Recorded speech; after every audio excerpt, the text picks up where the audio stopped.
el Señor Jesús hablaba palabras de gracia, palabras verdaderas, doctrina verdadera del Padre, y eran llenas de gracia y de verdad. Y el Señor Jesús, hablando de que Él venía a libertar, a predicar el año agradable, dice que Él enrolló el libro y dijo: esta señal se ha cumplido. La palabra de Dios también, en Juan capítulo 1, 11 al 15, dice: a los suyos vino, y los suyos no le recibieron, mas a todos los que le recibieron, a los que creen en su nombre, les dio potestad de ser hechos hijos de Dios. Aquí es donde que el Señor Jesucristo inicia ya su ministerio, a enseñar las cosas rectas. Primeramente, Juan el Bautista anunció que para que Jesucristo entrase, debía ser primeramente enderezado todo valle, todo monte alto, y todo valle ser rellenado. Esto nos da a entender de que todo orgullo y todo aquel que no está dispuesto a recibir las buenas nuevas, debemos ponernos en un plano de recibir las buenas nuevas que nos trae Jesucristo el Salvador. Y cuando vino, dice que a lo suyo vino, mas los suyos, su pueblo, que invocaba el nombre de Dios, no le recibieron. Mas a los que le recibieron, dice que les dio potestad de ser hechos hijos de Dios, los cuales no son engendrados de sangre, ni de voluntad de carne, ni de voluntad de varón, sino de Dios. Esto nos da a entender que podemos tener una oportunidad de volver a nacer de una vida espiritual como lo es Dios. Dios es espíritu, y los que le adoran a Dios deben adorarle en espíritu y en verdad. Para eso debemos de volver a nacer del espíritu, y eso es una obra que solamente Dios lo puede hacer. Todos los que son hijos de Dios deben haber nacido del espíritu. Dice la palabra en Marcos capítulo 1, verso 8: yo a la verdad os he bautizado con agua, así dijo Juan el Bautista. Yo solamente con agua les bautizo, pero el que viene tras de mí es más poderoso que mí. Él os bautizará con Espíritu Santo y fuego. Aquí está hablando de Jesucristo. Él es el que nos puede hacer renacer. Él es el que nos puede dar el Espíritu Santo de Dios, por el cual podemos vivir y llevar una nueva vida. Sin recibir el Espíritu Santo de Dios no podemos llevar una nueva vida. Estaremos muertos en delitos y pecados aún. El Espíritu Santo es el que nos ayuda, es el que nos consuela, es el que nos da fuerzas, es el que hace fructificar en nuestras vidas, para que nuestras vidas sean diferentes. La palabra de Dios en Hechos capítulo 3, versículo 22 al 23 dice: porque Moisés dijo a los padres: el Señor vuestro Dios os levantará profeta de entre vuestros hermanos, como a mí.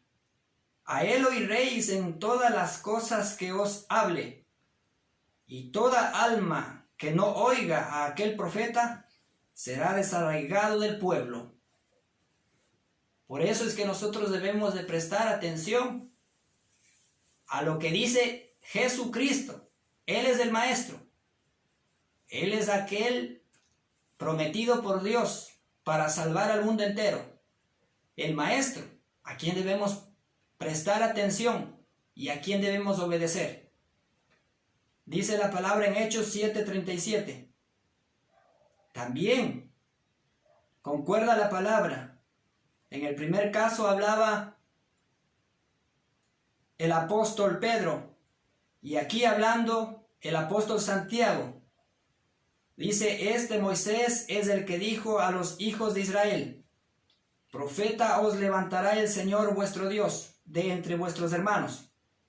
Como a mí, a él oiréis. Así es que cada uno de vosotros debemos oír solamente a Jesucristo. Él es el único que nos puede guiar a través de su palabra y a través del Espíritu que nos da cuando renacemos de nuevo. La palabra de Dios también dice en Mateo capítulo 21, desde el versículo 22 hasta el 14, y entró Jesús en el templo de Dios y echó fuera a todos los que vendían y compraban en el templo y volcó las mesas de los cambistas y las sillas de los que vendían palomas y les dijo: escrito está, mi casa, casa de oración será llamada, mas vosotros la habéis hecho cueva de ladrones. Y vinieron a él en el templo ciegos y cojos y los sanó. Aquí hay una lección que el Señor Jesucristo nos da, y es que es a Él a quien debemos de oír y debemos de creer. Cuando vino Jesucristo, como dije, a Israel, a su pueblo, a lo suyo, había un desorden. Los mismos administradores del templo, permitían que el templo sea una cueva de ladrones, una casa de mercadería. Jesucristo no puede obrar en un templo que ha sido hecho cueva de ladrones, casa de mercadería. Por eso os he predicado los videos anteriores que Dios no habita en templo hecho de mano de hombre, porque todo se ha corrompido. Mucho más aquellos que no prestan atención a Jesucristo, no le oyen, no le obedecen, como mandó Moisés. A él oiréis, dijo él, y los apóstoles también atestiguan, tanto el apóstol Pedro como el apóstol Pablo. También la Escritura dice: maldito el varón que confía en el hombre. Jesús es el precursor de la vida. Él es el camino, la verdad y la vida. Nadie podrá ver al Padre si no es por el Hijo. La palabra de Dios es clara. Jesús no puede obrar en un templo donde hay corrupción. Y el templo que hay corrupción es el templo hecho de mano de hombre.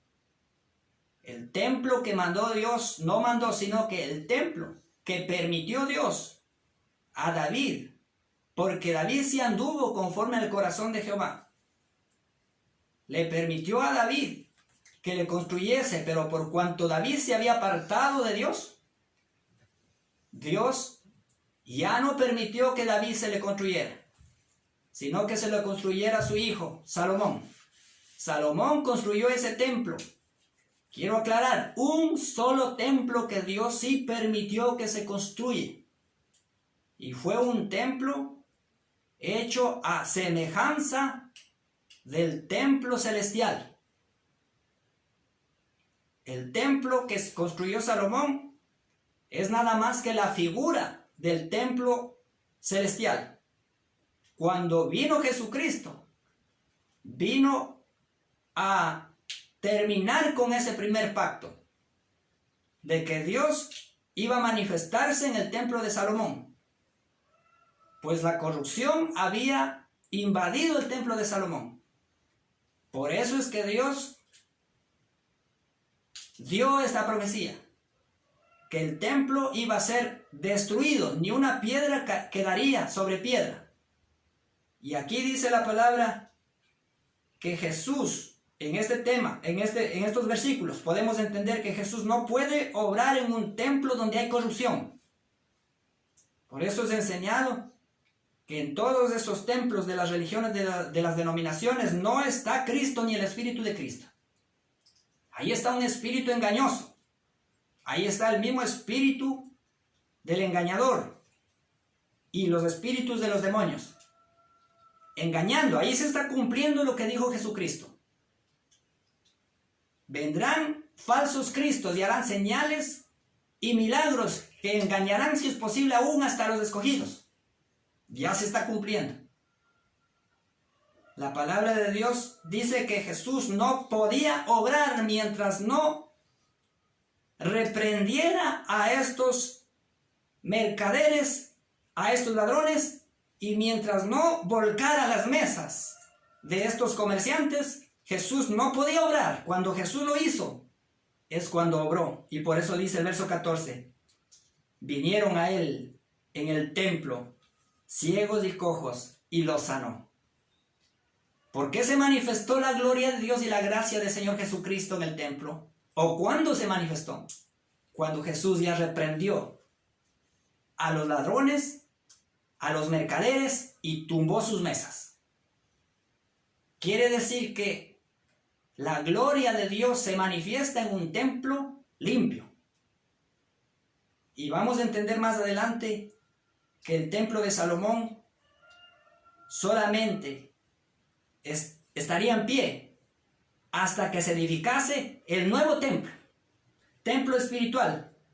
La palabra de Dios dice en Lucas capítulo 16, del 14 al 17, y oían también todas estas cosas los fariseos, que eran avaros y se burlaban de él.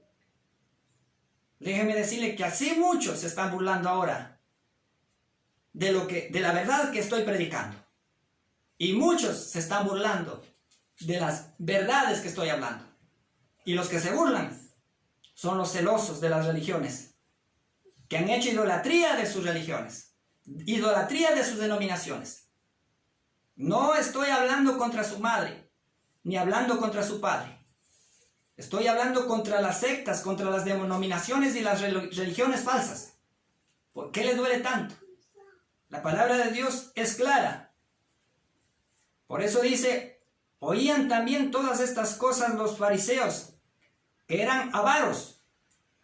Sí, los fariseos eran también maestros, partidarios, porque habían también los saduceos, y entre fariseos y saduceos también no se llevaban, como hoy día no se llevan ustedes las religiones del mundo, las denominaciones del mundo, la una con la otra no se llevan. Ni aun las que dicen que son de sana doctrina han hecho denominaciones haciendo partidismos, se han dividido de esta forma, jalando cada quien para su molino, trabajando cada quien para su denominación, y son celosos de sus peligreses, de sus prosélitos, que no quieren que se les vaya ni una. Ay de aquel prosélito o de aquel miembro de una iglesia que esté asistiendo a la iglesia donde el vecino. Lo llaman la atención. Enseguida desde el púlpito le empiezan a lanzar esas piedras, a lanzar esas indirectas, a lanzar esas predicaciones de hombres egoístas. Porque no deberíamos ser egoístas ni sentir celo de que las personas a quienes estamos enseñando quieran irse a escuchar en otra iglesia, y al menos que si fueran de sana doctrina. Pero no, también hay celo entre ellos, porque hacen partidarismo. Entonces dice, los fariseos se burlaban de Jesucristo.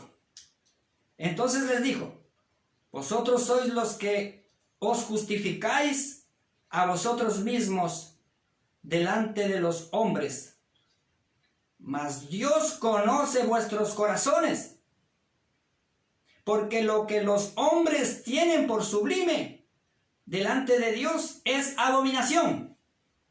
Así es. A ustedes pastores, a ustedes profetas, a ustedes predicadores, mucha gente les tienen a ustedes como sublimes, les tienen a ustedes en una alta estima, como si fueran la mejor cosa, y que cuando alguien habla, una denominación habla de la otra denominación, enseguida sus ovejas, sus prosélitos, sus peligreses, brincan de celos, queriendo defender su denominación y defender a su pastor, defender a su profeta. Y por eso dice la palabra, porque lo que los hombres tienen por sublime, delante de Dios es abominación. Son abominación todos ustedes, pastores y predicadores falsos, falsos profetas, falsos maestros, falsos evangelistas. Son abominación delante de Jehová. Porque ustedes se burlan de Jesucristo, se burlan de las verdades. Y ustedes son los avaros, son los que están llenos de avaricia. Y están predicando por el dinero, por la vanagloria. Porque las ovejas, sus peligreses, les tienen muy en alto. Quíteseles ese sueldo. Quíteseles esas primicias y esos diezmos que ustedes se llevan. Vamos a ver si ustedes le sirven a Dios como le servía Pablo. Sin cobrar, trabajando con sus propias manos. Ese es el reto que yo les hago. Sírvanle al Señor así. Y quiero ver cuánto tiempo ustedes le sirven así. La palabra de Dios dice, el verso 16, la ley y los profetas era hasta Juan. Desde entonces el reino de Dios es anunciado y todos se esfuerzan por entrar en él. Cuando Jesús vino, empezó a anunciar ese reino. 100, 200 y 300 años se predicó excelentemente. Se deslizaron del evangelio. La iglesia de Jesús nunca se ha dividido. La iglesia de Jesús es esa iglesia santa y sin mancha. Esa iglesia que guarda las vestiduras. Ustedes, los que se deslizaron con otras religiones y con otras doctrinas de hombres, ya no son parte de la iglesia de Jesucristo. Porque escrito está, no hay otro evangelio. Y porque escrito está, todo aquel que anuncie un evangelio diferente al que anunciaron los apóstoles, sea anatema, está bajo maldición. Y así están sus denominaciones y sus religiones, bajo maldición. Así está escrito, y la palabra de Dios concuerda, y lo que yo hablo concuerda. La ley y los profetas era hasta Juan. Desde entonces el reino de Dios es anunciado y todos se esfuerzan por entrar en él. Pero ustedes no se esfuerzan. Ustedes quieren vivir en la comodidad. Ustedes quieren vivir en la riqueza. Ustedes no quieren sufrir lo que Cristo sufrió. Ustedes no quieren sufrir lo que los apóstoles sufrieron. Ustedes quieren vivir en la comodidad. Ustedes no quieren pastorear. Ustedes quieren ser pastoreados. Cuando la palabra de Dios dice que el pastor debe pastorear a las ovejas. Ahora, en esta cuarentena, son las ovejas las que están cuidando de ustedes. Ustedes no están cuidando de las ovejas. Son las ovejas que llegan a su casa con la gallina. Llegan a su casa con la canasta. Llegan a su casa a darles la mantención para usted y para sus hijos y para toda su familia. Cuando ustedes deberían ser los que están en las calles en este momento, ayudando, repartiendo lo que recibieron, esos diezmos, esas ofrendas, esas riquezas. En vez de haber hecho todos esos templos, todos esos palacios, todos esos anfiteatros donde que se reúnen ustedes. Dejando de hacer eso, ese dinero deberían tener ustedes en el alfolí, lleno, para empezar a repartir en este momento de crisis. Pero no lo están haciendo porque no tienen. Muchos de ustedes han sacado créditos para sus templos y ahora no saben qué hacer. Claro, estaban ustedes confiados en que Dios les iba a brindar tiempos buenos para seguir haciendo sus fechorías. Pero Dios ha traído un juicio y el juicio es principalmente para todos los religiosos y las religiones del mundo. Ahí está afectado primero, ¿quién es? Italia, la ciudad del Papa. Las ciudades más religiosas son las que están afectadas, las más idólatras. Dice la palabra, todos se esfuerzan por entrar en él.